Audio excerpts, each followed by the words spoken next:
Hello hi dear friends, ഞാനിപ്പോൾ രാവിലെ തന്നെ റെഡി ആയിക്കൊണ്ടിരിക്കുവാണ്. രാവിലെ എന്ന് പറഞ്ഞാൽ നിങ്ങൾക്കിപ്പോൾ മനസ്സിലാവില്ല, കാര്യം ഞാൻ വീട്ടിനകത്ത് നിന്ന് സംസാരിക്കുമല്ലേ. ഇപ്പോൾ സമയം രാത്രി 2:15 മണിയാണ്. വെളുപ്പാങ്കാലം മിഡ് നൈറ്റ് കഴിഞ്ഞു, 2:15. ഒരു 2:30, 2:45, 3 മണിക്ക് മുന്നേ ഇവിടുന്ന് പോകണം. അപ്പോൾ ഞാൻ ഏകദേശം എൻ്റെ ഡ്രസ്സിങ് കഴിഞ്ഞു. എങ്ങോട്ട് പോകുന്നല്ലേ. അപ്പോൾ ഇത് കർക്കിടക മാസമാണല്ലോ, കർക്കിടക മാസം തീരാറായി. അതിന് മുന്നേ ചെയ്ത് തീർക്കേണ്ട ഒരു കാര്യം കൂടിയുണ്ട്. ഇത് രാമായണ മാസമാണ്. അപ്പോൾ രാമായണം വായിക്കേണ്ട മാസമാണ് ശരിക്കും പറഞ്ഞാൽ. അപ്പോൾ അമ്മയൊക്കെ സ്ഥിരം രാമായണം വായിക്കുമായിരുന്നു. കർക്കിടക മാസത്തിൽ രാമായണം ഫുള്ള് വായിക്കും. ആദ്യത്തെ ദിവസം തൊട്ട് അവസാന ദിവസം വരെ രാമായണം വായിച്ച് പൂർത്തിയാക്കും. അതിന് ഇക്വലൻ്റ് അല്ലെങ്കിൽ അതിനോടൊപ്പം തന്നെ ഉള്ള ഒരു പുണ്യ കാര്യമാണ് നമ്മൾ നാലമ്പല ദർശനം. അപ്പോൾ അതിനായിട്ട് ഇറങ്ങുകയാണ്, എല്ലാ തയ്യാറെടുപ്പോടും കൂടി. അപ്പോൾ നല്ലതായിട്ട് പോയിട്ട് വരാമെന്ന് വിശ്വസിക്കുന്നു. അപ്പോൾ നിങ്ങളും എന്നോടൊപ്പം വരിക. ഓക്കെ, ഈ ഒരു കർക്കിടക മാസത്തിൽ ഞാൻ നിങ്ങൾക്കും കൂടി വേണ്ടിയിട്ടായിരിക്കും പ്രാർത്ഥിക്കുന്നത്. ഈ പുണ്യം നിങ്ങളിലേക്കും കൂടി പകർന്നു തരാൻ ഞാൻ ആഗ്രഹിക്കുകയാണ്. എന്നോടൊപ്പം നാലമ്പല ദർശനവും നടത്താം.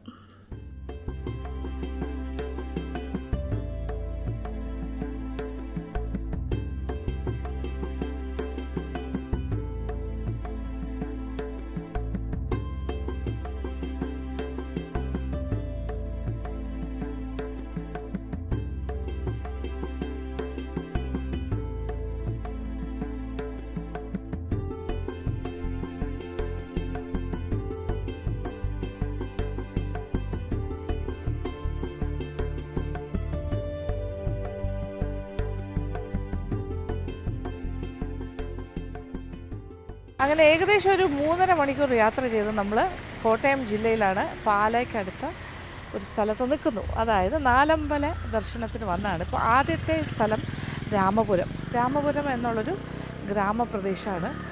അപ്പോൾ ഇവിടെ വന്നു കഴിയുമ്പോൾ ഇവിടെ ഞാൻ ആ ജംഗ്ഷൻ പോയിന്റിലാണ്. അപ്പോൾ പാറത്തോട് ജംഗ്ഷൻ, രാമപുരം, ഇങ്ങനെ നേരെ പോയാൽ കൂത്താട്ടുകുളമാണ്. ഇങ്ങനെ എഴുതി വെച്ചിട്ടുണ്ടല്ലോ. അപ്പോൾ നാലമ്പലം എന്ന് പറയുമ്പോൾ ശ്രീരാമസ്വാമി ക്ഷേത്രമാണ് തുടക്കം. ഇവിടെ നിന്ന് ഒരു 6 കിലോമീറ്റർ പോയി കഴിഞ്ഞാൽ രാമപുരം എത്തും. അതായത് മനസ്സും ശരീരവും ഒക്കെ ശുദ്ധീകരിച്ചിട്ട് ഈ ഒരു കർക്കിടക മാസത്തിൽ പുതുവർഷത്തെ വരവേൽക്കാനായിട്ടാണ് നമ്മൾ ഈ ഒരു നാലമ്പല ദർശനം നടത്തുന്നത്. അപ്പോൾ അങ്ങനെ ഒരു സങ്കല്പമാണല്ലോ കർക്കിടക മാസം എന്ന് പറഞ്ഞാൽ. ഒരു പഞ്ഞമാസമായിട്ടും ചിങ്ങമാസം വരുമ്പോൾ നമ്മൾ സന്തോഷത്തോടു കൂടി വരവേൽക്കുന്നതും അത് മറ്റൊരു കോൺസെപ്റ്റാണ്.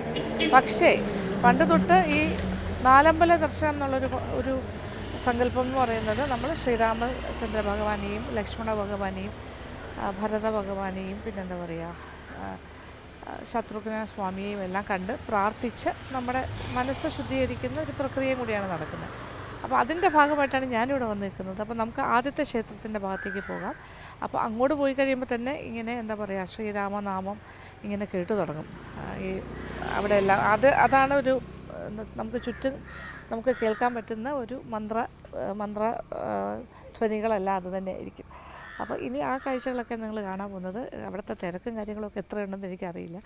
എന്തായാലും നമുക്ക് നോക്കാം. ഓക്കെ, ഞാൻ കാറിൽ നിന്ന് ഇറങ്ങിയിട്ട് ഇവിടെ വന്ന് കാര്യം പറഞ്ഞിട്ട് പോകാൻ വിചാരിച്ചു. അവിടെ ചെല്ലുമ്പോൾ ക്ഷേത്ര കമ്മിറ്റിയുടെ ആൾക്കാരിൽ കുറച്ച് പേരെയൊക്കെ ഞാൻ ബന്ധപ്പെട്ടിട്ടുണ്ട്. അവരുടെ എല്ലാ സഹായം കിട്ടുമെന്ന് തന്നെ പ്രതീക്ഷിക്കുന്നു.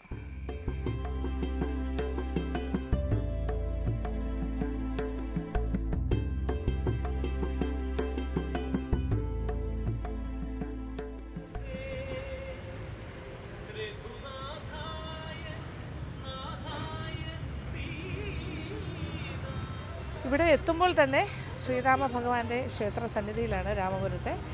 രാമനാമം ഇങ്ങനെ നമുക്കിങ്ങനെ കേട്ടുകൊണ്ട് അകത്തേക്ക് പോകാം.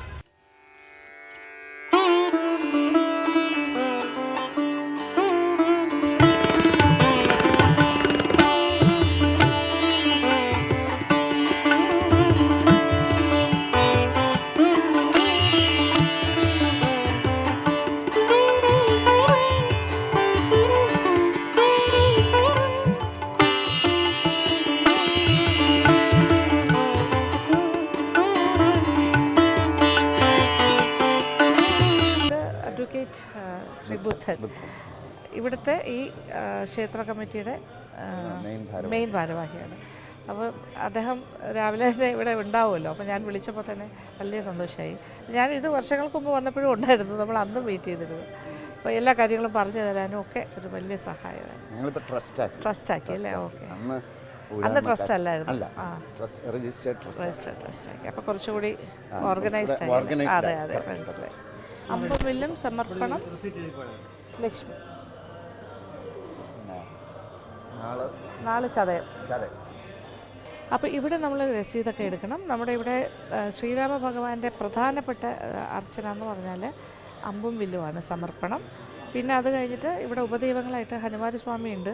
അത് കോദണ്ഡ സമർപ്പണം, ഗതയാണ് സമർപ്പിക്കുന്നത്. അതുകൂടാണ്ട് കുടുംബാർച്ചനയുണ്ട്. അപ്പോൾ നമുക്ക് ആവശ്യമുള്ള രസീതൊക്കെ ഇവിടെ നിന്ന് എഴുതി മേടിച്ചിട്ടാണ് അകത്തേക്ക് പോകേണ്ടത്. അപ്പോൾ നമ്മളോടൊപ്പം കുട്ടനും ഉണ്ട്. കുട്ടൻ എൻ്റെ കൂടെ വന്നിട്ടുണ്ട് ട്രിവാൻഡ്രത്തുനിന്ന്. വലിയ ഭക്തനാട്ടോ. അയ്യോ, തിരുവനന്തപുരത്ത് ഒരു അമ്പലത്തിൽ പോലും പോകാത്ത ദിവസം അവിടെ ഉണ്ടെങ്കിൽ രാവിലെ ഏർലി മോർണിംഗ് ഇറങ്ങും. ഭയങ്കര ഭക്തിയാണ്.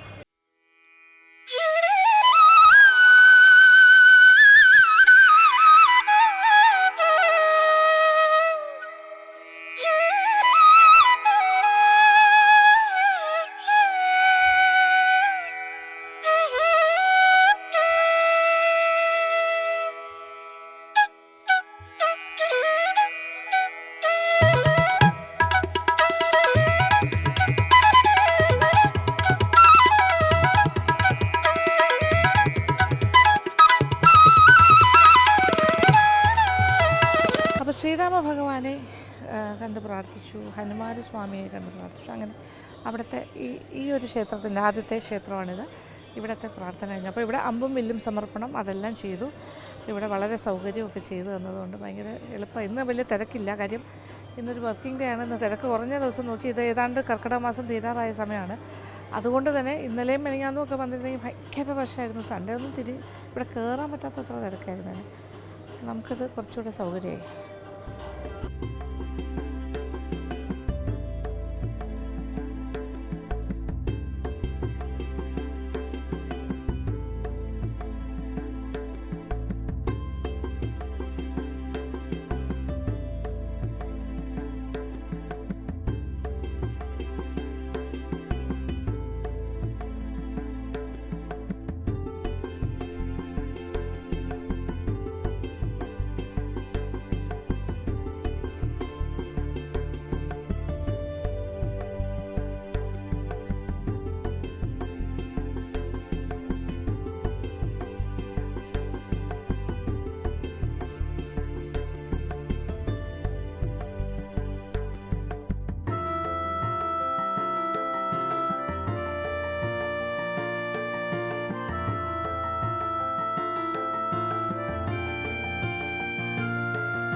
അപ്പോൾ നമ്മൾ ഉപദൈവങ്ങളെയെല്ലാം പ്രാർത്ഥിച്ച് പോവാണ്.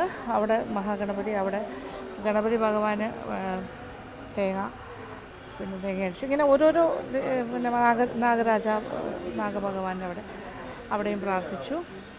പിന്നെ ഇപ്പോൾ നമ്മൾ പോണ ഹനുമാൻ സ്വാമിയുടെ അവിടെ വെറ്റിലമാല അല്ലെങ്കിൽ ഗത അങ്ങനത്തെ കാര്യങ്ങളൊക്കെയാണ് സമർപ്പണം.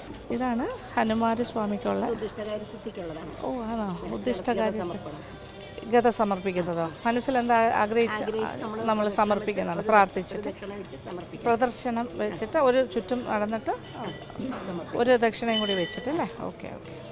ഇത് സമർപ്പണമേ ഉള്ളൂ. അപ്പോൾ പൈസയും കൂടി ഇതിനകത്ത് ഇട്ടിട്ട്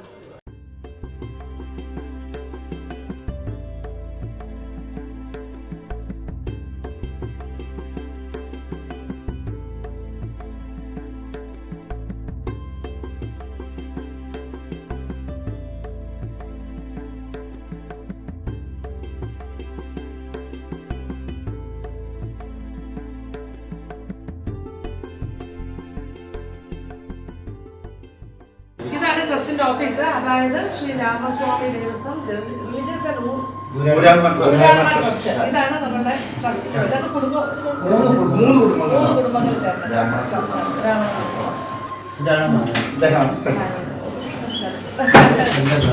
എല്ലാവരും ബ്രദേഴ്സ് അല്ലേ?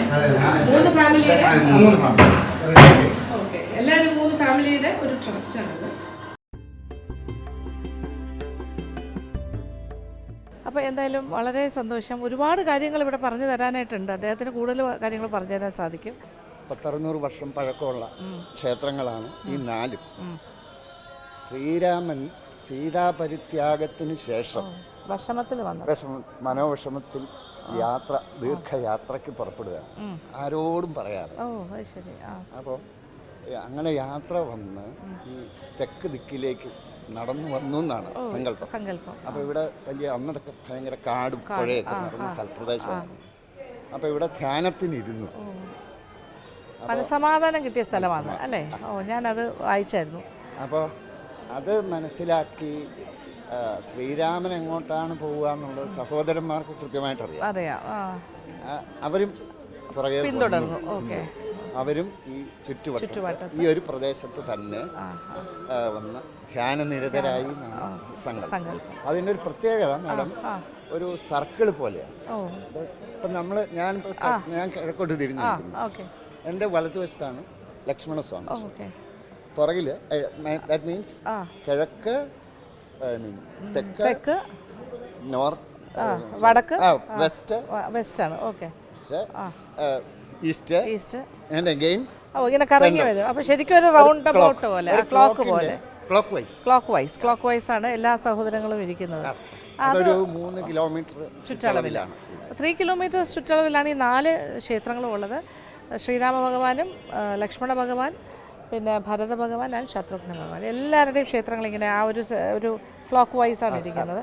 അതുകൊണ്ടാണ് നമ്മൾ ഈ ക്ഷേത്രങ്ങളൊക്കെ ഇങ്ങനെ റൗണ്ട് ചെയ്ത് വന്നിട്ട് അവസാനം വീണ്ടും നമ്മൾ രാമക്ഷേത്രത്തിൽ ഈ ഒരു 4 അമ്പല ദർശനം ഇവിടെ തന്നെയാണ് അവസാനിപ്പിക്കേണ്ടത്. തുടങ്ങുന്നത് ഇവിടെ, അവസാനിപ്പിക്കേണ്ടത് ഇവിടെയാണ്. പിന്നെ ഈ പറഞ്ഞതുപോലെ സാറ് പറഞ്ഞത് ഞാനും വായിച്ചായിരുന്നു. അതായത് ഐതിഹ്യം പറയുന്നത് അങ്ങനെയാണ്, മനസമാധാനം. അതായത് ശ്രീരാമചന്ദ്ര ഭഗവാന് സീതാദേവി നഷ്ടപ്പെട്ട് കഴിഞ്ഞിട്ടുള്ള തിരിച്ച് വന്ന് ഇങ്ങനെ വിഷമത്തിൽ വന്നിരിക്കുമ്പോൾ ധ്യാനനിരതനായി ഇരുന്ന സമയത്ത് മനസമാധാനം കിട്ടിയ സ്ഥലം. അപ്പോൾ എന്തുകൊണ്ടും ഒരു പുണ്യ സ്ഥലം പോലെ തന്നെയാണ്. ആ ഒരു തേജസ്സും കാര്യങ്ങളും എപ്പോഴും മന്ത്രോച്ചാരണങ്ങൾ കൊണ്ട് രാമനാമം ഇങ്ങനെ കേട്ടുകൊണ്ടേയിരിക്കുമ്പോൾ അതിനൊരു പ്രത്യേക ഒരു പ്രത്യേകതയുണ്ട് മാഡം. മലയാളികളുടെ ഈ കർക്കിടക മാസം എന്ന് പറയുന്നത് ദക്ഷിണായനത്തിലാണ്. ദക്ഷിണായനത്തിൽ നമ്മുടെ മനുഷ്യരുടെ ഭൂമിയിൽ ഏറ്റവും കുറവ് സൂര്യപ്രകാശം കിട്ടുന്ന സമയമാണ്. അപ്പോൾ മനുഷ്യരുടെയും പ്രകൃതിയിലെ എല്ലാ ജീവജാലങ്ങളുടെയും ഈ ഡിഫെൻസീവ് സിസ്റ്റം കുറച്ച് ഡൗൺ ആയിരിക്കണം. അപ്പോൾ അത് അപ്പോൾ ഈ വിഷ്ണു ഭക്തി വരുന്നത് അതിനെ അപ്ഹോൾഡ് ചെയ്യാനാണ്. മഴക്കാലമാണ് കർക്കിടക മാസം. സൂര്യനെ കിട്ടുന്നത് വളരെ കുറവ്, സൂര്യഭഗവാന്റെ തേജസ് കുറഞ്ഞിരിക്കുന്ന സമയം. അങ്ങനെയെല്ലാം വരുമ്പോൾ ഇതൊക്കെ തന്നെയാണ് ഏറ്റവും വലിയ പുണ്യം എന്ന് പറയുന്നത്, വിഷ്ണു ഭക്തി. അപ്പോൾ ശക്തി കൂടുതൽ കിട്ടാനും ദോഷങ്ങളൊക്കെ മാറി കിട്ടാനും അല്ലേ, അതിനു വേണ്ടിയിട്ട് ചെയ്യുന്ന ഇതാണ്. ആപദാം അപഹർത്താരം ദാതാരം സർവസമ്പദാം ലോകാഭിരാമം ശ്രീരാമം ഭൂയോ ഭൂയോ നമാമ്യഹം.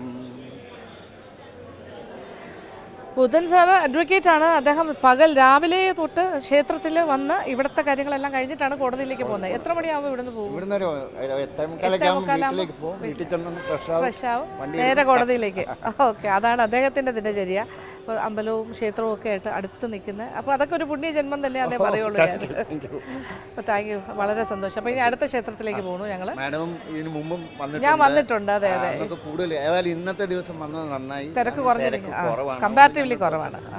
കാര്യങ്ങളൊക്കെ പറഞ്ഞു തരാനും എനിക്ക് കാണാനും ഒക്കെ ഒരു സൗകര്യമായി. അപ്പോൾ ഇനി അടുത്ത് ഞങ്ങൾ ലക്ഷ്മണ ക്ഷേത്രത്തിലേക്ക്. ഓക്കെ, പിന്നെ ലക്ഷ്മണ ക്ഷേത്രത്തിലേക്ക് പോവാം.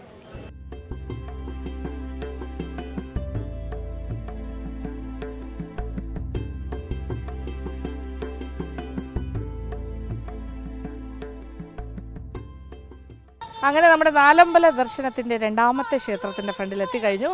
ദേ കൂടപ്പുലം ശ്രീ ലക്ഷ്മണസ്വാമി ക്ഷേത്രം. ഉള്ളിലേക്ക് പോകാം. കുറച്ച് പടിക്കെട്ടുകൾ കയറിയാണ്, മേളിലാണ് ക്ഷേത്രം.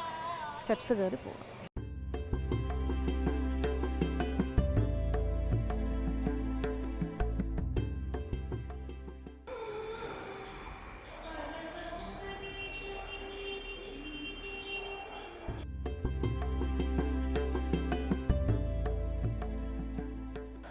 ലക്ഷ്മണ ക്ഷേത്രത്തിലെ സമർപ്പണം എന്ന് പറയുന്നത് ചതുർബാഹു സമർപ്പണമാണ്. ഈ കാര്യങ്ങളൊക്കെയാണ് വരുന്നത്. അതായത് ശംഖ്, ചക്രം, ഗദ, താമര പത്മം അത് തന്നെ. ഇവിടെ ഇങ്ങനെ പ്രദക്ഷിണം വെച്ചിട്ടാണ് നമ്മൾ നടയിലേക്ക് കയറുന്നത്. അപ്പോൾ സമർപ്പിക്കാനുള്ള കാര്യങ്ങളെല്ലാം ചീട്ട് എഴുതിയിട്ട് രസീത് എഴുതി അതും മേടിച്ചിട്ട് കയറും.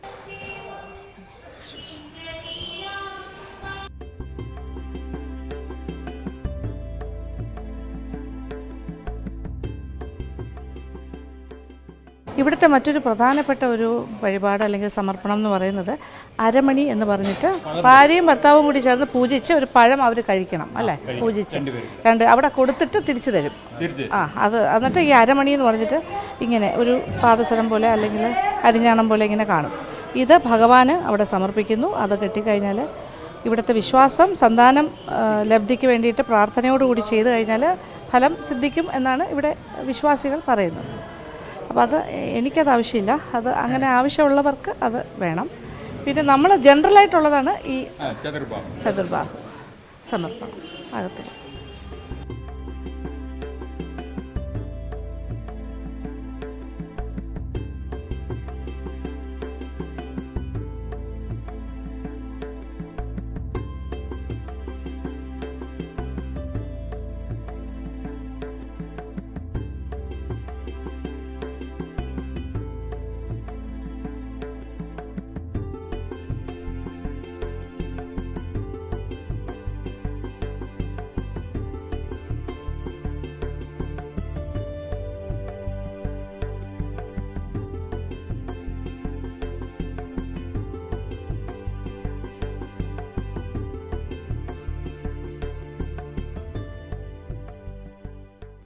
അർച്ചന കഴിച്ച് നാളും പേരും പറഞ്ഞാണ് എല്ലായിടത്തും അർച്ചന കഴിക്കുന്നത്. അപ്പോൾ നമുക്ക് അകത്തുനിന്നും കിട്ടി ചെറിയ തിരുമധുരം പോലെ പഴം നുറുക്ക് എല്ലാം കൂടി ഉണ്ട്. രാമതുളസി തലയിൽ വയ്ക്കാം. മധുരം പ്രസാദം. അപ്പോൾ ഇത് മറ്റൊരു കുടുംബത്തിൻ്റെ ട്രസ്റ്റാണ്. നമ്മൾ ആദ്യം പോയ ക്ഷേത്രം ശ്രീരാമക്ഷേത്രം 4 കുടുംബങ്ങൾ നടത്തുന്ന ട്രസ്റ്റാണ്. ഇതൊരു സിംഗിൾ കുടുംബത്തിൻ്റെ ഇത് നമ്മുടെ ലക്ഷ്മണ ഭഗവാന്റെ ക്ഷേത്രം സ്വാമി NSS ഭരണസമിതിയാണ്. അപ്പോൾ ശ്രീകുമാറാണ് ഒരു കമ്മിറ്റിയിലെ പ്രധാനപ്പെട്ട ഒരു ഭാരവാഹിയാണ്. അപ്പോൾ ഇവിടെ എല്ലാ കാര്യങ്ങളും എന്നെ ഹെൽപ്പ് ചെയ്യുന്നത് അദ്ദേഹമാണ്. അപ്പോൾ ഇവിടുത്തെ കാര്യങ്ങളൊക്കെ പറഞ്ഞു തരുന്നുണ്ട്, ഈ നേർച്ചയെക്കുറിച്ചും അല്ല നമ്മൾ കണ്ടു. പിന്നെ ഇനി ഇവിടെ ഒരു പ്രധാന കാര്യമാണ് ഈ ഔഷധ വെള്ളം കുടിക്കണം. കർക്കിടക മാസത്തിൽ ഔഷധ വെള്ളം കുടിക്കണം എന്നാണ്. ഇതിൽ എന്തൊക്കെയാണ് വരിക? ഇതിൽ ദശപുഷ്പം എല്ലാം ഉണ്ട്. ദശപുഷ്പം ഇട്ട് തിളപ്പിച്ച് ചുക്കും കുരുമുളകും കുരുമുളകിടും, പിന്നെ നറുനീണ്ടിയിടും. അങ്ങനത്തെ ഔഷധ ഗുണങ്ങളുള്ള വെള്ളമാണ് വരുന്നവർക്കെല്ലാം കൊടുക്കും. എല്ലാവർക്കും കൊടുക്കും. ഈ ഒരു സമയത്ത് അത് ഇങ്ങനെ കർക്കിടക മാസത്തിൽ ഇത് കഷായം പോലെ ഇരിക്കുന്നില്ല, നല്ല മരുന്ന് വെള്ളം. ഓക്കെ, ഔഷധ വെള്ളം നല്ല. പണ്ടത്തെ കാലത്ത് ഈ 4 ക്ഷേത്രങ്ങളിലും നടന്നായിരിക്കും എല്ലാവരും ഓടിയെത്തുന്നത്, ഈ പ്രദേശവാസികളും ഒക്കെ. അങ്ങനെ വരുമ്പോൾ ദാഹിച്ച് തളർന്നൊക്കെ വരുമ്പോൾ ഈ ഔഷധ വെള്ളമൊക്കെ കുടിച്ചിട്ട് പോകുമ്പോൾ അതൊരു വലിയ ആശ്വാസമായിരിക്കും. അങ്ങനെ കർക്കിടക മാസത്തിൻ്റെ പ്രധാന കാര്യമാണ്. അപ്പോൾ ഞാനും കുടിച്ചു. അപ്പോൾ ഇവിടെയും അരവണ പായസവും അപ്പം അരവണ പാൽപ്പായസം. പാൽപ്പായസം വലുതിൽ, ഇത് ചെറുതിൽ അരവണ, ഇത് അപ്പം. ഇത്രയാണ് ഇവിടുത്തെ പ്രസാദം. ഓക്കെ. അപ്പോൾ ഏകദേശം ഒരു 1500 വർഷത്തോളം പഴക്കമുള്ള ക്ഷേത്രങ്ങളാണ്. ഇതെല്ലാം രാമായണവുമായി ബന്ധപ്പെട്ട കഥകൾ തന്നെയാണ്. അതുകൊണ്ടാണല്ലോ ഈ രാമായണ മാസത്തിന് ഇത്രയും പ്രാധാന്യം വരുന്നത്. അപ്പോൾ ശ്രീരാമ ഭഗവാൻ അവിടെ ഇരിക്കുമ്പോൾ സഹോദരങ്ങൾ ചുറ്റുവട്ടത്ത് തന്നെ ഇങ്ങനെ പല ഭാഗങ്ങളിലും ധ്യാനത്തിലിരുന്നു എന്നും അദ്ദേഹത്തിന് സപ്പോർട്ടീവായിട്ട് അങ്ങനെ ആ ഒരു കാലഘട്ടം മനസ്സമാധാനം ശ്രീരാമ ഭഗവാന് കൊടുത്ത ഒരു സ്ഥലമായിട്ടാണ് ഇത് അറിയപ്പെടുന്നത്. അപ്പോൾ ശാസ്താവിനെയും തൊഴുതിട്ട് ഭഗവതിയെയും തൊഴുതിട്ട് പോകാം. അപ്പോൾ ഉപദൈവങ്ങൾ ഇവിടെ പിന്നെ ചെറിയൊരു പൂന്തോട്ടം പോലെയൊക്കെ ഉണ്ട്. തെറ്റിയും പിന്നെ മന്ത്യാർവട്ടം, തെറ്റി, പിന്നെ പുഷ്പങ്ങൾ ഇവിടെ തന്നെ ഉണ്ട്. നന്ദ്യാർവട്ടവും തെറ്റിയും തുളസിയും പിന്നെന്താ പറയുക അരളി, അങ്ങനത്തെ കാര്യങ്ങളെല്ലാം ഇവിടെ തന്നെ കിട്ടും. ഇനിയുണ്ട് മലനിരകളൊക്കെ കാണുന്നൊരു ആംബിയൻസ് ആണ്. പക്ഷേ ഇപ്പോൾ മരങ്ങളൊക്കെ പൊങ്ങിയപ്പോൾ അത് വിസിബിലിറ്റി പ്രോബ്ലം. ഈ തൊട്ടപ്പുറത്താണോ മറ്റേ ക്ഷേത്രം? ശാസ്ത്ര അല്ല, ആ കാണുന്നത് ഭഗവതി ക്ഷേത്രം. ഇതിനോട് ചേർന്നുള്ള.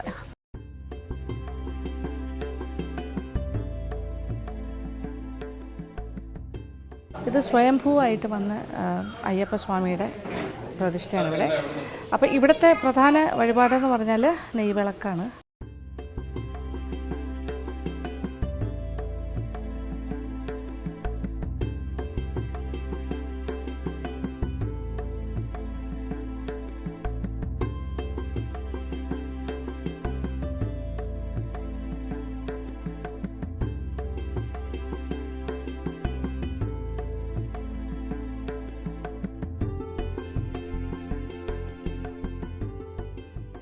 ശാസ്താ ക്ഷേത്രങ്ങളിലെല്ലാം ഭസ്മമാണ് കൂടുതലായിട്ടും പ്രസാദമായിട്ട് കിട്ടുന്നത്.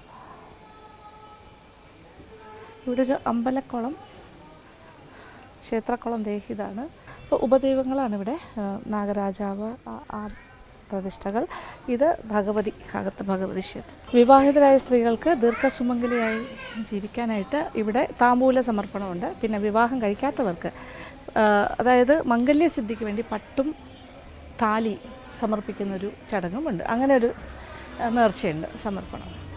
ഇത് ഭഗവതിയാണ്, ഭഗവതി. ഇത് ഉപദൈവമായിട്ടാണ് ഈ ക്ഷേത്രത്തിനോടനുബന്ധിച്ച് വെച്ചിരിക്കുന്നത്.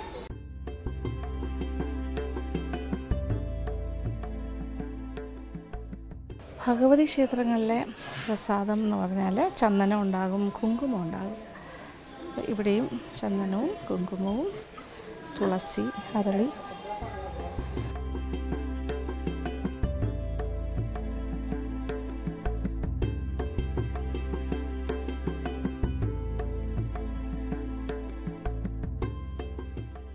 അങ്ങനെ നാലമ്പല ദർശനത്തിൻ്റെ രണ്ടാമത്തെ ക്ഷേത്രമായ ലക്ഷ്മണ ക്ഷേത്രത്തിൽ നിന്നും ഞാൻ പുറത്തേക്ക് പോകണു. ലക്ഷ്മണ ഭഗവാന്റെ ഇനി മൂന്നാമത്തെ ക്ഷേത്രം ഭരതക്ഷേത്രം, ഭരതസ്വാമിയുടെ ക്ഷേത്രം. അങ്ങോട്ടേക്ക് പോകാം.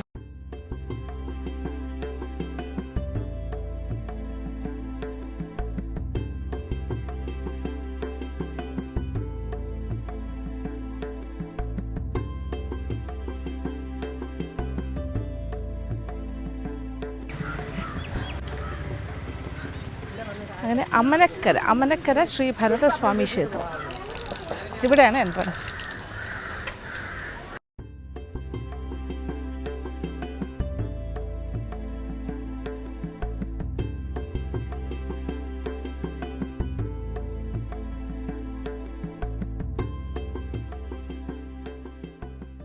അപ്പോൾ ഭരതസ്വാമിക്ക് ശംഖുപൂജയാണ് പ്രധാനം. ശംഖ്, പഴം, മുന്തിരിങ്ങ അല്ലേ, ഉണക്കമുന്തിരിങ്ങ, കൽക്കണ്ട്, ഇത്രയും കാര്യങ്ങളാണ് ഇവിടെ സമർപ്പണം. അപ്പോൾ ഇങ്ങനെ രസീത് എഴുതി വെച്ചിട്ട് ഇതിനകത്ത് ദക്ഷിണ ഇടണ്ടേ, പൈസ? അവിടെ ചെല്ലുമ്പോൾ.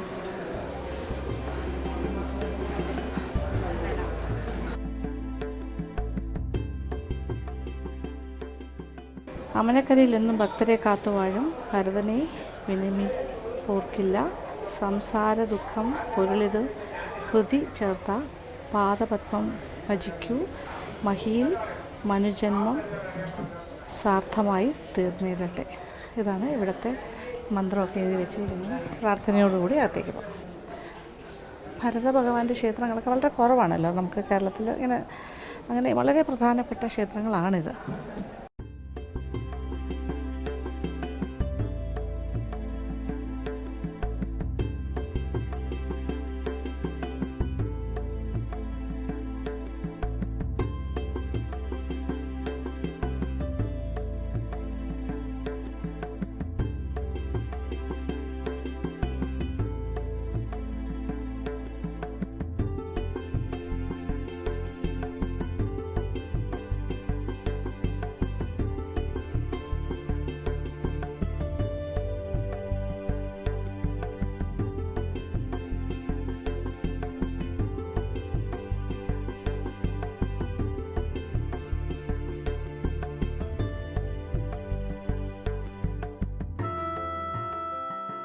ഭരതസ്വാമി ക്ഷേത്രത്തിൽ വന്നപ്പോൾ ഇവിടെ എന്നെ സഹായിച്ചത് ഇവിടുത്തെ ട്രസ്റ്റിലെ ഭാരവാഹിയായിട്ട് പ്രധാനപ്പെട്ട ആളായിട്ടുള്ള ശ്രീ സോമനാഥൻ സാറാണ്. അപ്പോൾ ഇതും ഒരു ട്രസ്റ്റാണ്. ഇത് പക്ഷേ നാട്ടുകാരുടെ ട്രസ്റ്റാണ്, ദേവസ്വം ട്രസ്റ്റ് എന്ന് പറഞ്ഞിട്ട് അല്ലേ. സാറ് അതിൻ്റെ ഒരു സാറ് പ്രസിഡൻ്റാണ്. ഇത് ശരിക്കും എങ്ങനെയാണ് ഈ ട്രസ്റ്റിൻ്റെ രൂപീകരണം? ട്രസ്റ്റ് രൂപീകരണം എന്ന് പറഞ്ഞു കഴിഞ്ഞാൽ നാട്ടുകാർ എല്ലാവരും കൂടെ ചേർന്ന് ഒരു ട്രസ്റ്റ് ഉണ്ടാക്കി. ഇപ്പോൾ 124 അംഗങ്ങളുള്ള അതിൽ നിന്ന് ഒരു 13 പേരെ തിരഞ്ഞെടുത്ത് അവരാണ് നടത്തിപ്പാടുന്നത്. അതിൻ്റെ ദേവസ്വം പ്രസിഡന്റാണ്. അത് ശരി. അദ്ദേഹം 15 ഇയേഴ്സായിട്ട് ഇവിടുത്തെ ദേവസ്വം പ്രസിഡന്റാണ്. അതായത് ഈ ട്രസ്റ്റിൻ്റെ ദേവസ്വം ട്രസ്റ്റിൻ്റെ പ്രസിഡന്റ്. ഇത് ഭരതസ്വാമി ക്ഷേത്രം അങ്ങനെ ഒരുപാട് സ്ഥലങ്ങളിലൊന്നും ഇല്ലല്ലോ, കേരളത്തിൽ വളരെ അപൂർവമല്ലേ? മൂന്നാറിടത്തുണ്ട്, അത്രയല്ലേ ഉള്ളൂ. നമുക്കിങ്ങനെ അതെ അതെ. മലപ്പുറം ജില്ലയിലുണ്ട്, ഒന്ന് പിന്നെ എറണാകുളം ജില്ലയിലുണ്ട്, ഒന്ന് ഇവിടെയുണ്ട്, പിന്നെ തൃശ്ശൂർ ജില്ലയിൽ. നാളെ കേട്ടിട്ടുണ്ട്. പിന്നെ ഇതുപോലെ ഈ നാലമ്പല ദർശനത്തിന്റെ പ്രാധാന്യം അറിയാം. ഇതിങ്ങനെ കറക്റ്റ് പൊസിഷനിങ് ആണ്, ഭഗവാന്റെ ചുറ്റുമാണ്. ഒരു ഗ്രാമപഞ്ചായത്തിലാണ് ഈ നാലും കൂടി ഉള്ളത്. 16 കിലോമീറ്റർ ചുറ്റളവിൽ 4 ക്ഷേത്രങ്ങൾ. അതാണ് നമ്മൾ ഈ ഒരു 12 മണിക്കകത്ത് തീർക്കേണ്ട ഒരു കാര്യം. അപ്പോൾ ഇപ്പോൾ ഏകദേശം 10 മണി, എത്ര മണിയായി ഇപ്പോൾ? 10 മണിയായി. ഇനി എനിക്ക് 2 hours ഉള്ളൂ. ഇനി ഇത് 3ാമത്തെ ക്ഷേത്രമാണ്. ഇനി 4 ക്ഷേത്രം, പിന്നെ ശത്രുഘ്ന സ്വാമിയുടെ ക്ഷേത്രം പോയിട്ട് പിന്നെ വീണ്ടും ശ്രീരാമ ഭഗവാന്റെ അവിടെ പോകണം, രാമപുരത്തേക്ക്.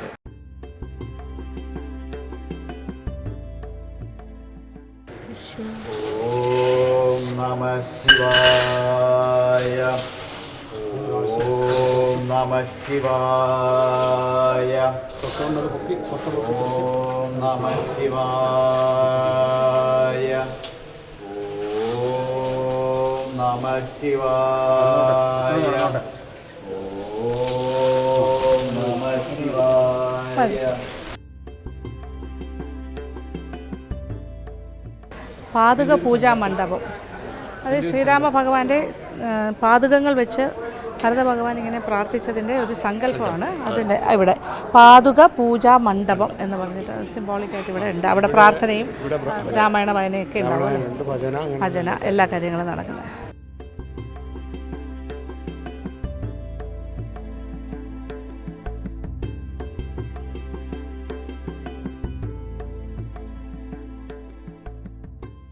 അപ്പോൾ ഇവിടുത്തെ ശിവപ്രതിഷ്ഠ നമ്മൾ പ്രാർത്ഥിച്ചു, പറയിട്ടു.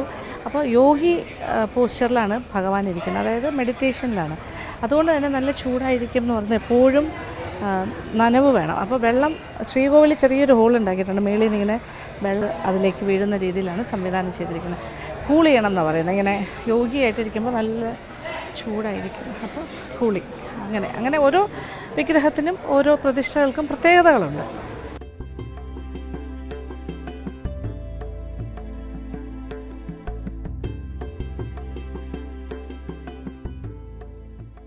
ഇവിടുത്തെ മറ്റൊരു പ്രധാനപ്പെട്ട വഴിപാട് എന്ന് പറയുന്നത് മീനൂട്ടാണ്. അപ്പം ക്ഷേത്രക്കുളമുണ്ട്, അവിടെ പോയി കാലൊക്കെ ഒന്ന് നനച്ചയച്ച് വന്ന് മീനിനുള്ള ഭക്ഷണം വാങ്ങിച്ചിട്ട് മീനിന് ഭക്ഷണം കൊടുക്കും.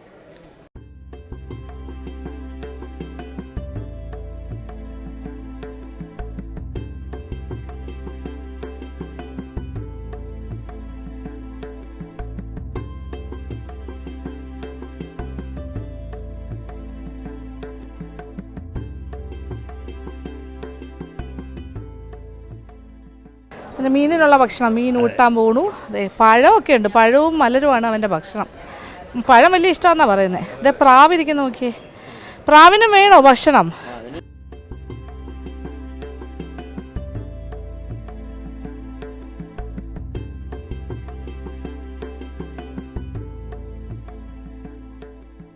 മീനിനൊന്നും വേണ്ട, വയറൊക്കെ നിറഞ്ഞിരിക്കുക. ഇവിടെയുള്ള ഭക്തരെല്ലാം വന്നിങ്ങനെ കഴിഞ്ഞ കുറച്ച് ദിവസങ്ങളായിട്ട് മീൻ ഊട്ടി അവൻ്റെ വയറൊക്കെ ഫുള്ളാണ്.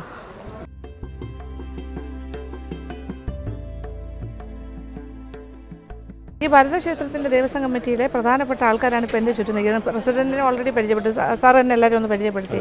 ഇത് അജിത് കുമാർ, വൈസ് പ്രസിഡന്റ്.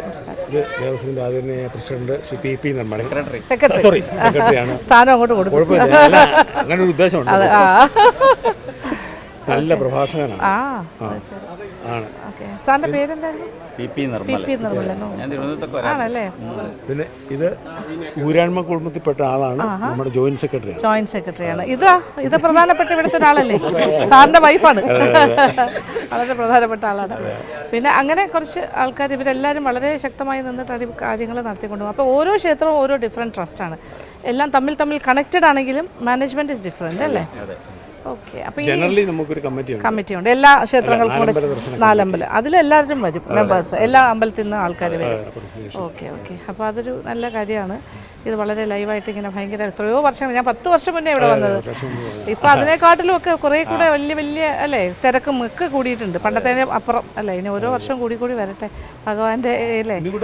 പിന്നെ ഇവിടെ ബസ് സർവീസ് ഉണ്ട് ഈ സമയത്ത്, 4 അമ്പല ദർശനം. നിങ്ങൾക്ക് ഈ ഒരു ക്ഷേത്ര ദർശനത്തിനൊക്കെ ഇനി അടുത്ത വർഷം നിങ്ങൾ പ്ലാൻ ചെയ്ത് വന്നോളൂ. ഇതിപ്പോൾ ഏതാണ്ട് കർക്കിടക മാസം തീരാറായി ഞാനിവിടെ എത്തിയപ്പോൾ, ഇച്ചിരി വൈകിപ്പോയി. അപ്പോൾ ഇനി ഇവിടുത്തെ മറ്റൊരു പ്രത്യേകത, ഇവിടുത്തെ അന്നദാനമാണ്. ഉച്ചയ്ക്ക് കഞ്ഞിയാണ് കൊടുക്കുന്നത്, കഞ്ഞി എല്ലാ ദിവസവും രാവിലെ തൊട്ട് തുടങ്ങും. എന്തൊക്കെയാണ് 9 മണി തൊട്ട് എത്ര മണി വരെ പോകും? ആള് വരുന്ന തീരുന്ന വരെയും കൊടുത്തുകൊണ്ടിരിക്കും. അതായത് കഞ്ഞിയും പയറ് അച്ചാറ്, അപ്പം നമ്മൾ പൊടിയരിക്കഞ്ഞി, അപ്പോൾ അതും കൂടി നമുക്ക് കഴിച്ചിട്ട് തന്നെ പോകാം. ഇത് ഇവിടുത്തെ ജീവനക്കാരാണ്, പക്ഷെ സോപാന സംഗീതം. സോപാന സംഗീതം, ഓക്കെ. എന്തെങ്കിലും ഒരു 4 പേര്, പക്ഷെ അതൊക്കെ വേണമായിരിക്കും അല്ലേ? ഇടയ്ക്ക് വേണം. ഉണ്ണിക്കുട്ടൻ എന്നാണോ പേര്? ഞങ്ങൾ വിളിക്കുന്നത് അഭിലാഷ് മാരാറ്. അദ്ദേഹത്തിനെ നിങ്ങൾ സ്നേഹത്തിൽ വിളിക്കുന്ന ഉണ്ണിക്കുട്ടൻ. സോപാന സംഗീതം. കഴിഞ്ഞ ദിവസം അമ്പലപ്പുഴ വിജയകുമാർ വന്നിട്ടുണ്ട്. ശരി ശരി.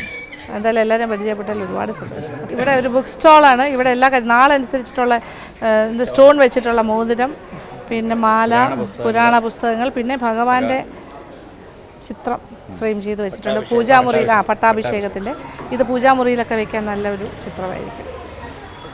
ഔഷധക്കഞ്ഞിക്കൂട്ടും ഉണ്ട് അല്ലേ? അപ്പോൾ നേരെ കയറുന്നു അന്നദാനപ്പുരയിലേക്ക്.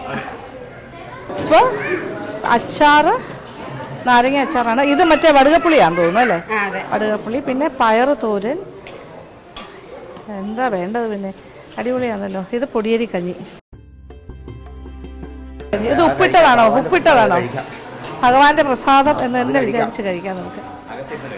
ഇത് ഞാൻ ഈ കഴിക്കുന്ന ഭക്ഷണം, അതായത് എല്ലാവരും കഴിക്കുന്ന എന്നതാണ്. ഇവിടെ തുടങ്ങിയ കാലം തൊട്ട് ഉണ്ടാക്കുന്ന ചേട്ടനാണിത്. അദ്ദേഹത്തിൻ്റെ പേരാണ് ശ്രീ ഗോപാലകൃഷ്ണൻ. ഓക്കെ. അദ്ദേഹം ക്ഷേത്രത്തിൻ്റെ ഇദ്ദേഹത്തിൻ്റെ ചാർജിലാണ് ഇതൊക്കെ നടക്കുന്നത്. പിന്നെ കഴിച്ചു വളരണം. കുറച്ച് ഉപ്പെല്ലാം ചേർത്തിട്ട് കഴിക്കണം.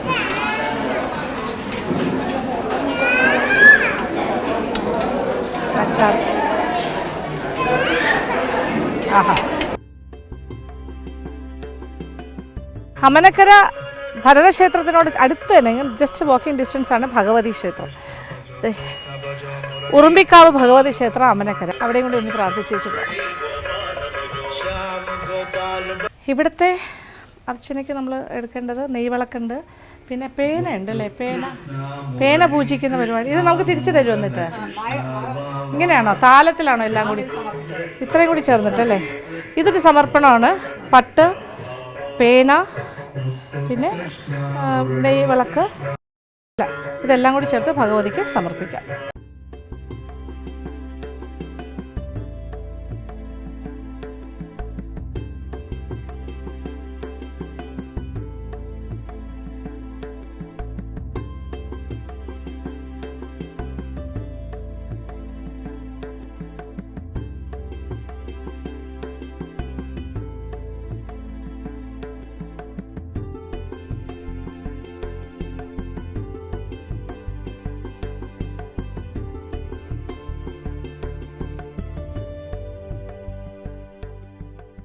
ഭഗവതി ക്ഷേത്രങ്ങളിലെല്ലാം ഗുരുതി പ്രസാദമാണ്. കുറച്ച് മഞ്ഞളും എല്ലാം കൂടി കലക്കി അങ്ങനെ ഒരു റെഡ് കളറിലൊരു ലിക്വിഡാണ് പിന്നെ തീർത്ഥമായിട്ട് തരുന്നത്. പിന്നെ ഇത് പേന കൊടുത്തതെല്ലാം പൂജിച്ച് തിരിച്ചു തന്നിട്ടുണ്ട്.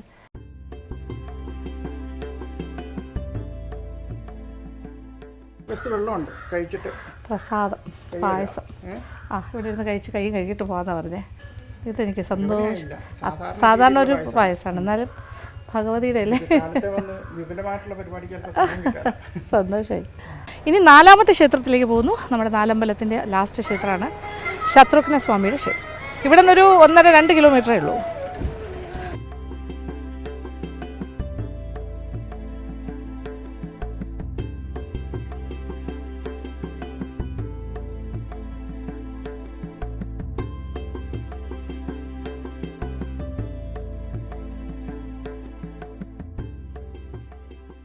അങ്ങനെ ഫൈനലി 4ാമത്തെ ക്ഷേത്രത്തിൻ്റെ മുന്നിലെത്തി നിൽക്കുകയാണ്.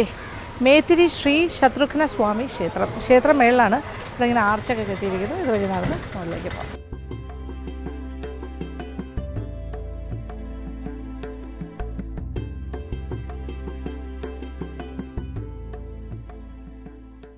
ഈ മേത്തിരി ക്ഷേത്രത്തിൻ്റെ ബാക്ക്ഗ്രൗണ്ട് നോക്കിക്കോളൂ. അതായത് ഇവിടെ നിന്ന് നോക്കുമ്പോൾ നല്ല മലനിരകളും പച്ചപ്പും ഒക്കെ ആയിട്ട് എല്ലാ ക്ഷേത്രങ്ങൾക്കും ഒരു ഗ്രീനറിയുടെ ഇടയിൽ തന്നെയാണ് നിൽക്കുന്നത്.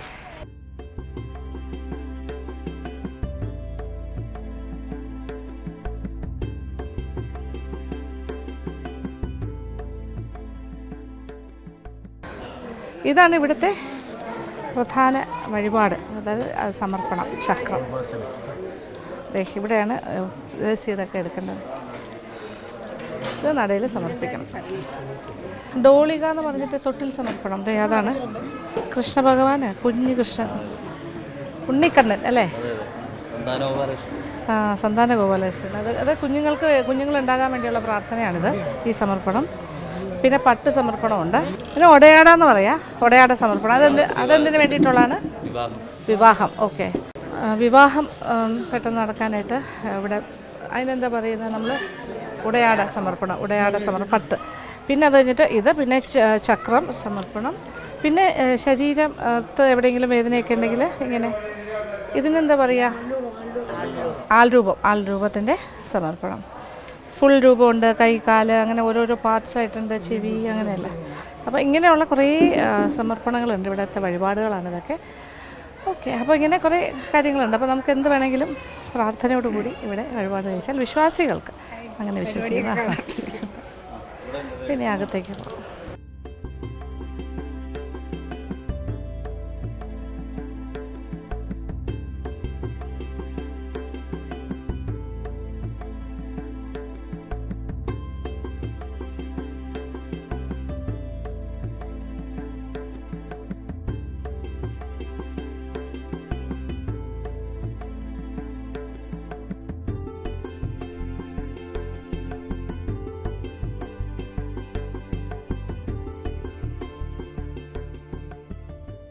ഇവിടുത്തെ ചക്ര സമർപ്പണം നടത്തിയല്ലോ, അതിന് ഇച്ചിരി ചന്ദനം.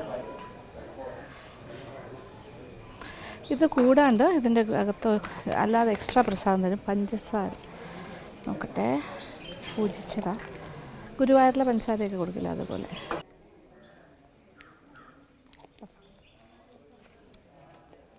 മേത്തിരിയിലെ ക്ഷേത്രം, ശത്രുഘ്ന സ്വാമി ക്ഷേത്രത്തിൻ്റെ ഇതൊരു കുടുംബക്ഷേത്രം. അതിൽ ഏറ്റവും പ്രധാനപ്പെട്ട ഒരാളുടെ അടുത്ത് തന്നെ നിൽക്കുന്നത് ഇവരുടെ കുടുംബത്തിൻ്റെയാണ്. ഉണ്ട്, 2-3 ചേട്ടന്മാരുണ്ട്, പക്ഷേ ഇത് ഇത് ക്ഷേത്രമാണ്. ഇത് ഈ ഫാമിലി നെയിം എന്താ? കൊണ്ടമറുക എന്നാണ് കുടുംബത്തിൻ്റെ പേര്. ഓക്കെ, എന്തായാലും ഇവർ പാരമ്പര്യമായിട്ട് മന്ത്രവാദമാണ് ചെയ്യുന്നത്. ഇവിടെ ഒരു ഇവിടെ പോർക്കലി കോട്ടയം തമ്പുരാൻ, ശ്രീ പോർക്കലി അല്ലേ? അപ്പോൾ ഭഗവതിയാണല്ലേ? ഭയങ്കര രൂക്ഷ ഭാവത്തിലുള്ള അല്ലേ? ആണോ? തലവെട്ടി തല വാളയിലിരിക്കുന്ന ആ രൂപമാണ്, ആ ഭദ്രകാളി രൂപത്തിലാണ് സങ്കല്പം. അതാണ് ഇവിടെ പ്രാർത്ഥന. ഈ ക്ഷേത്രത്തിൻ്റെ പിന്നിലായിട്ടാണത്, മുകളിലായിട്ട് അവിടെ ആ ഭാഗത്താണ്. അപ്പോൾ പാരമ്പര്യമായിട്ട് മന്ത്രവാദം അങ്ങനത്തെ കാര്യങ്ങൾ പ്രാർത്ഥന അത് ആ അമ്പലത്തിൽ. ഇത് പക്ഷെ അങ്ങനെയല്ല, അതെ. ഇത് പണ്ട് ഇവിടെ അങ്ങനെ ഈ വാളൊക്കെ ഇരിക്കുന്ന അതുമായിട്ട് ബന്ധപ്പെട്ട എന്തെങ്കിലും കുരുതിയായിട്ട് കണക്ഷൻ ഉണ്ടോ? പോർക്കലി ദേവിയുടെ മൂലസ്ഥാനമാണ് അല്ലേ? ദേവി ഇവിടെ ഭദ്രകാളി ഇവിടെ ഇരുന്നു പറയുന്നത്. പഴയ അതിനെക്കാട്ടിലും മുന്നേ ഉള്ളതാണ് ഈ ശത്രുഘ്ന സ്വാമിയുടെ ടെമ്പിൾ. അത് നൂറ്റാണ്ടുകൾ പഴക്കം അല്ലേ, 1500 വർഷം. അതും കഴിഞ്ഞിട്ടാണ് പോർക്കലി ദേവി, അതായത് ഭദ്രകാളി ദേവിയുടെ ഇവിടെ മൂലസ്ഥാനമാണ്. ഇവിടെ വെച്ചിട്ടുണ്ട് അതിന് ഒരു വാളൊക്കെ കാണാമല്ലോ, ചെറിയൊരു ശൂലം. ഇതൊക്കെ വളരെ പഴക്കം തോന്നിക്കുന്നല്ലോ അല്ലേ? ഒരുപാട് പഴക്കമുണ്ട്. ഒരു മൂലസ്ഥാനമാണിത്. ശ്രീ പോർക്കലി ദേവി, അതായത് ഏറ്റവും ഉഗ്രഭാവം അല്ലേ? ഉഗ്രഭാവം, അങ്ങ് ഏറ്റത്തെ ഉഗ്രഭാവമാണ്. തല വാളിലിരിക്കുന്നത്, ഏറ്റവും എന്താ പറയുക, ഭയങ്കര അങ്ങനെ നിൽക്കുന്നൊരു ഭാവം. അതിൻ്റെയൊക്കെയാണ് ഇവിടെ വച്ചിരിക്കുന്നത്. ഓക്കെ, അതിൻ്റെ മൂലസ്ഥാനം അമ്പലത്തിൻ്റെ കുറച്ച് മാറ്റി പ്രവേശിച്ചു. അപ്പോൾ ഇതൊക്കെയാണ് ഉള്ളത്. അപ്പോൾ ഇന്ന് ഇവിടെ കാര്യങ്ങളൊക്കെ പറഞ്ഞത് സഹായിച്ചത് ഇവിടെ തിരുമേനിയും കുടുംബാംഗങ്ങൾ തന്നെയാണ്. ഓക്കെ, വളരെ സന്തോഷം. ഇവിടുത്തെ മറ്റൊരു അർച്ചന എന്ന് പറയുന്നത് പൂപ്പറയും അതുപോലെ നാണയപ്പറയുമാണ്. പൂപ്പറ എന്ന് പറയുന്നത് കുഞ്ഞുങ്ങളുടെ വിദ്യാഭ്യാസം, അഭിവൃദ്ധി, അങ്ങനത്തെ എല്ലാ കാര്യത്തിനും കൂടി ചേർത്തിട്ടാണ് പൂക്കൾ കൊണ്ട് ഒരു പറ നിറയ്ക്കുന്നു. അപ്പോൾ ഇങ്ങനെ ഇട്ടാൽ മതി അല്ലേ? വാരിയിടണം. ഓക്കെ,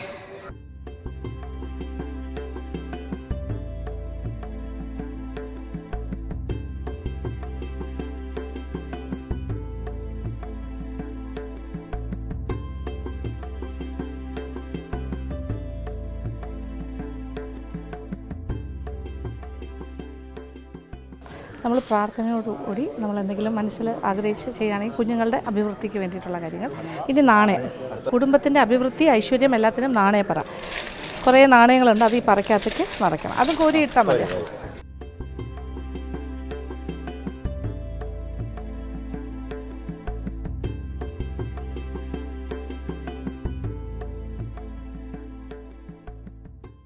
ഒരു നാണയം നമ്മൾ കൊണ്ടുപോയിട്ട് നമ്മുടെ പേഴ്സിനകത്തോ പൂജാമുറിയിലോ കുടുംബത്തിൽ എവിടെയെങ്കിലും സൂക്ഷിച്ച് വെക്കാം.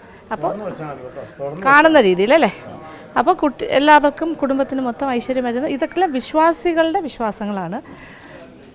നിരീശ്വരവാദികൾക്ക് ഇത് ബാധകമല്ല. ഓക്കെ, വിശ്വാസം, ദൈവവിശ്വാസമുള്ളവർക്ക് ഇങ്ങനത്തെ കാര്യങ്ങളൊക്കെ ഏത് അമ്പലത്തിൽ പോയാലും പല പല ആചാരങ്ങളുണ്ടാകും. നമ്മളതിൻ്റെ ഭാഗമാകുന്നു. സന്തോഷം. ഓക്കെ. അപ്പോൾ ഇപ്പോൾ സമയം ഏകദേശം 11:30 കഴിഞ്ഞിട്ടേ ഉള്ളൂ. അപ്പോൾ നമ്മൾ 4 ക്ഷേത്രവും ദർശനം കഴിഞ്ഞിരിക്കുകയാണ്. 4ാമത്തെ ക്ഷേത്രവും കഴിഞ്ഞു. അപ്പോൾ 4 അമ്പല ദർശനത്തിൻ്റെ സമാപനം എന്ന് പറഞ്ഞാൽ തുടങ്ങിയ ക്ഷേത്രത്തിൽ ചെന്ന് അവസാനിക്കണം. എന്നാലേ ഇതൊരു സർക്കിളാവുള്ളൂ. ഇനി പോകേണ്ടത് എവിടെ? ആദ്യം പോയ ക്ഷേത്രം ശ്രീരാമ ഭഗവാന്റെ ക്ഷേത്രം, രാമപുരത്തെ ശ്രീരാമ ഭഗവാന്റെ ക്ഷേത്രം. ഓക്കെ, ഇത് എത്രയും പുണ്യമായ കാര്യമാണ്. കാരണം ഇത് കർക്കിടക മാസം, രാമായണ മാസം. ഇവിടെ പ്രാർത്ഥനയോടുകൂടി ഈ ഒരു 4 ക്ഷേത്ര ദർശനം പൂർത്തീകരിച്ച് കഴിഞ്ഞാൽ ഒരു മാസം മുഴുവൻ രാമായണം വായിക്കുന്നതിൻ്റെ അതേ ഫലം കിട്ടുമെന്നാണ് പറയുന്നത്. പിന്നെ ലാസ്റ്റ് അവിടെ പോയിട്ട് ഇത് നമുക്ക് ഈ ഒരു ധന്യമായ യാത്ര പൂർത്തിയാക്കാം.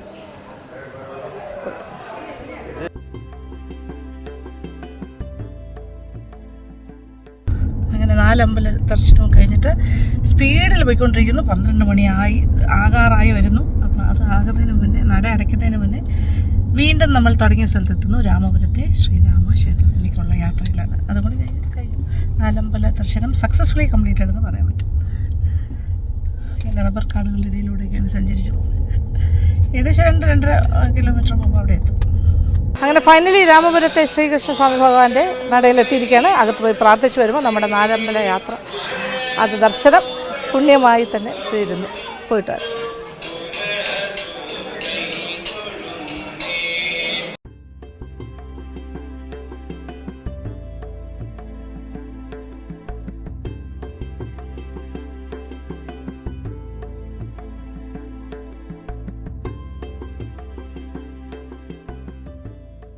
രാമപുരത്ത് വാര്യർ 1703 to 1763 ആണ് അദ്ദേഹത്തിൻ്റെ കാലഘട്ടം. കുചേരവൃത്തം വഞ്ചിപ്പാട്ടിൻ്റെ ഉപജ്ഞാതാവായ രാമപുരത്ത് വാര്യർ ഈ ക്ഷേത്രത്തിലെ കഴകക്കാരനായിരുന്നു. അപ്പോൾ അദ്ദേഹം ഇവിടെ ഇരുന്ന് പൂകെട്ടുമായിരുന്നു എന്ന് പറയുന്നു. ഈ നമ്മളിപ്പോൾ നിൽക്കുന്ന ഈ ഭാഗത്ത് അദ്ദേഹത്തിൻ്റെ വലിയൊരു പിക്ചർ അല്ലെങ്കിൽ പടം ഇവിടെ വെച്ചിരിക്കുന്നത് അതിൻ്റെ ഒരു സൂചകമായിട്ടാണ്. അപ്പോൾ അതുകൊണ്ട് അദ്ദേഹത്തിൻ്റെ പിക്ചർ ഇവിടെ, അപ്പോൾ അതൊരു വലിയൊരു ഹിസ്റ്റോറിക്കലായിട്ടുള്ളൊരു ചരിത്രത്തിൻ്റെ ഭാഗമായിട്ടുള്ളൊരു ഇൻഫർമേഷനാണ്. അത് ഇവിടെ വന്നപ്പോഴാണ് ഞാൻ അറിയുന്നത്. ഇങ്ങനെ കണ്ടപ്പോൾ അത് ഇവിടെ ഇരുന്ന് പൂകെട്ടിക്കൊണ്ടിരുന്നു, കഴകക്കാരനായിരുന്നു എന്ന് പറയുന്നത്. അങ്ങനെ ഭഗവാനെ കണ്ട് പ്രാർത്ഥിച്ചു, ശ്രീരാമചന്ദ്ര ഭഗവാനെയും കണ്ട് പ്രാർത്ഥിച്ചു. അങ്ങനെ എല്ലാ ദൈവങ്ങളെയും 4 ക്ഷേത്രങ്ങളും വളരെ നന്നായിട്ട് നമ്മൾ ഈ എന്താ പറയുക 4 അമ്പല യാത്ര വളരെ സഫലമായിരുന്നൊരു യാത്രയാണ്. ഒരുപാട് നമ്മൾ രാമായണം വായിക്കുന്നതിന് തുല്യമായ പുണ്യം നമുക്ക് കിട്ടും. അപ്പോൾ കർക്കിടക മാസത്തിൻ്റെ അവസാന ഭാഗത്താണെങ്കിൽ എനിക്ക് വരാൻ സാധിച്ചു. നിങ്ങളോടൊപ്പം ഇത് ഈ വിശേഷങ്ങൾ പങ്കിടാനും സാധിച്ചു. അപ്പോൾ ഞാൻ കാണുന്നതോടൊപ്പം നിങ്ങളും കണ്ടിരിക്കുന്നു. അപ്പോൾ ആ ഒരു പുണ്യം നിങ്ങളിലേക്കും കിട്ടുമെന്ന് തന്നെ വിശ്വസിക്കട്ടെ. അപ്പോൾ അടുത്ത വർഷത്തെ കർക്കിടകത്തിന് നിങ്ങൾക്ക് വരണം എന്ന് ആഗ്രഹമുള്ളവർക്ക് വരാൻ പറ്റിയൊരു സ്ഥലമാണ്. കാരണം ഇതെല്ലാം അടുത്തടുത്ത് കിടക്കുന്ന പ്രദേശമാണ്. ഒരു ഹാഫ് ഡേ മതി കംപ്ലീറ്റ് നമുക്ക് കവർ ചെയ്യാൻ സാധിക്കും. അപ്പോൾ ഇന്നത്തെ വിശേഷങ്ങൾ ഇവിടെ അവസാനിക്കുന്നത്. തിരിച്ച് ഞാൻ ട്രിവാൻഡ്രത്തേക്ക് പോകുന്നു. സന്തോഷം.